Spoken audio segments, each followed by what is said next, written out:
malwal kuma ching deng go janga banto kuma biurungin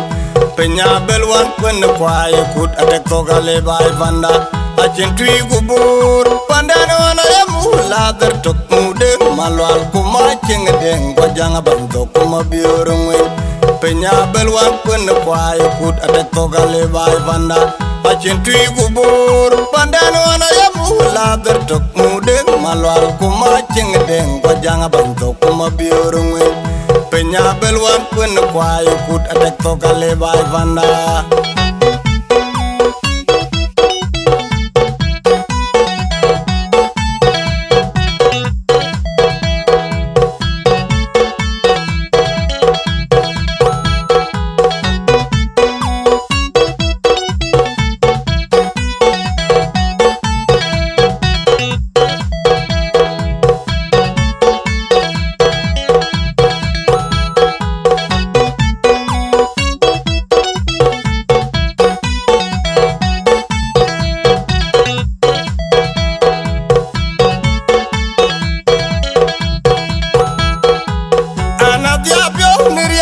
panda akor be chiang dagir chiang tadawan chiang monjang akor be war ko na maranya nyawan nenga jeme ding biara bet kong mizita utukule junu bae muran jepioi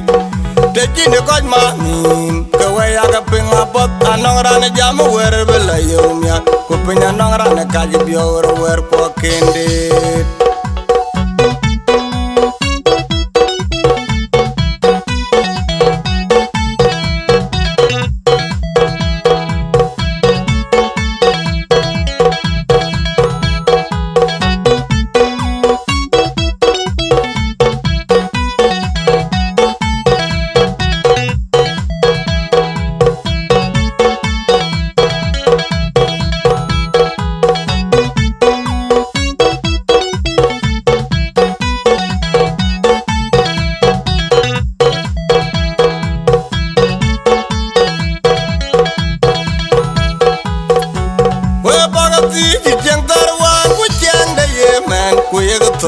Chigatung, young chugga using Kiawat, that you could do again, Yalida Bugule, Pandabuana counties, Kaber, you know Sudan, your Burang, Dung the weather.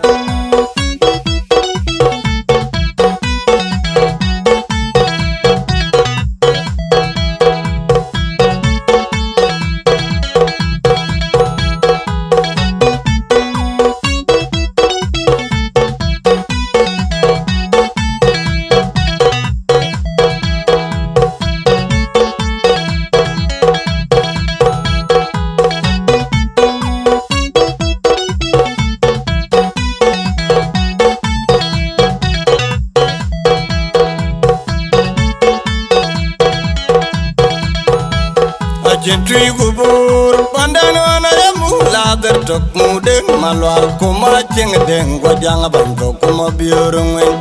penya belwan pen kwaye kut atek to gale bai vanda a jentri gubur pandano na yamu ladar tok mudeng malwal kuma ching deng go janga banto kuma biurungin penya belwan pen kwaye kut atek to gale bai vanda a jentri gubur pandano na yamu ladar tok mudeng malwal kuma ching deng go janga banto kuma biurungin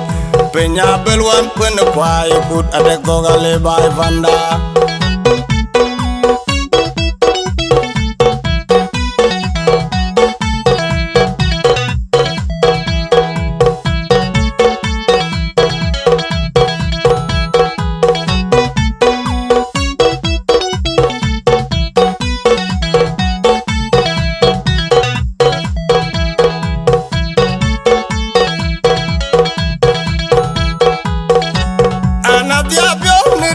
panda akor be chiang dagir chiang tadawan chiang monjang akor be war ko na maranya nyawan nenga jeme ding biara bet kong mizita utukule junu bae muran jepioi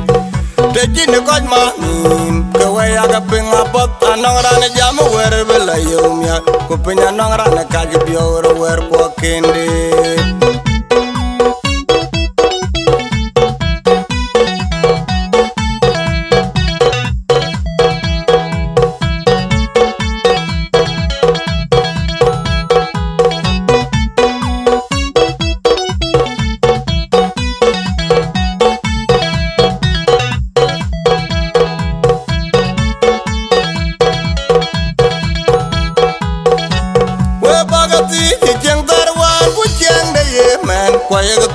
chigtung yung chag yusin kia wach da chugu jui kenyali da bule bana buganan counties kaber junub Sudan yor burang itung na werter